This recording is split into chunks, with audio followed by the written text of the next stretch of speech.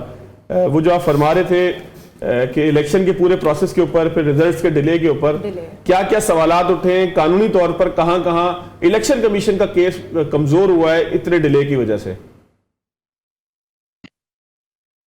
آپ نے اگر مجھے سوال کیا تو میں نے پہلی گزارش کی تھی کہ الیکشن کمیشن کے اقدامات تو درست تھے, لیکن جس وقت وفاقی حکومت نے الیکشن کمیشن پاکستان کو اعتماد میں لیے بغیر اپنے موبائل سروس یا انٹرنیٹ سروس بند کی, معطل کی, تو پھر الیکشن کمیشن کو رات کو بتا دینا چاہیے.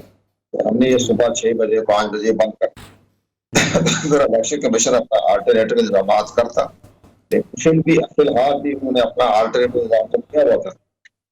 جب یہ سارا سسٹم 5 بجے کے بعد ختم ہوگی اور جب 1-2 گھنٹے کے بعد پریزائڈنگ آفیسر نے پولنگ اسٹیشن ہوتا کتنا ہے, پولنگ اسٹیشن میں 6-7 اپنے بیلٹ پیپر ہوتے ہیں, 1200 کا ایک پولنگ اسٹیشن بنتا ہے, 1200 ووٹر کا, اس میں 50% جو ووٹ کاسٹ ہوتے ہیں جو بن جاتے ہیں 600-700 کے لگ بھگ. وہ 1 گھنٹے میں پولنگ ختم ہوگی. ختم ہوگی تو واٹس ایپ کے ذریعے فارم 45 جو تھا وہ واٹس ایپ کے ذریعے ریٹرننگ آفیسر کو الیکشن مینجمنٹ سسٹم کے تحت بھجوانا تھا. تو ملک بھر میں انٹرنیٹ پر موبائل بند تھے, وہ تو نہیں بھجوا سکا ریٹرننگ آفیسر کو. اس پر الیکشن کمیشن پاکستان کے جو ریٹرننگ آفیسر تھے ان کو حکم دیا گیا تھا, شروع میں ہی کیا گیا تھا سسٹم خراب ہو جائے تو آپ نے بائی ہینڈ مینوئل طریقے سے ریٹرننگ آفیسر کو فارم 45 پہنچانا ہے, اور سارا وہ الیکشن بیگ بھی جن میں تمام بیلٹ پیپر رکھے ہوتے ہیں اس کے لیے سیکورٹی ہوتی ہے. وہ باہر نکلے جانے کے لیے تو وہاں پولیس نے کہا کہ فی الحال آپ سیکورٹی کا خطرہ ہو گیا, بڑے خدشات ہو گئے ہیں, ہماری انٹرنیشنل رپورٹ کے مطابق آپ پر حملے ہونے ہیں, تو آپ اپنے دفتر میں بیٹھے رہیں. وہ کوئی 7-8 گھنٹے دفتر میں بیٹھے رہے. اب اس کے بعد جب سیکورٹی کلیئرنس ہوئی اور جب وہ گئے ریٹرننگ آفیسر کے پاس, ریٹرننگ آفیسر کے پاس ہجوم ہو گیا. اس کے ایک حلقے میں 350 کا لگ بھگ ہوتا ہے پولنگ اسٹیشن, 350-400 ریٹرننگ آفیسر ساتھ ان کے اسسٹنٹ ریٹرننگ آفیسر 1200 پہنچ گئے. وہ ہنگامہ آرائی پیدا ہو گئی اور ریٹرننگ آفیسر نے ہنگامہ آرائی میں وہ فارم 45 جو تھا وہ الیکشن کمیشن کو ای میل کے ذریعے جو اپنا سسٹم دیا گیا تھا اس کے ذریعے بجوانے میں ناکام ہو گیا.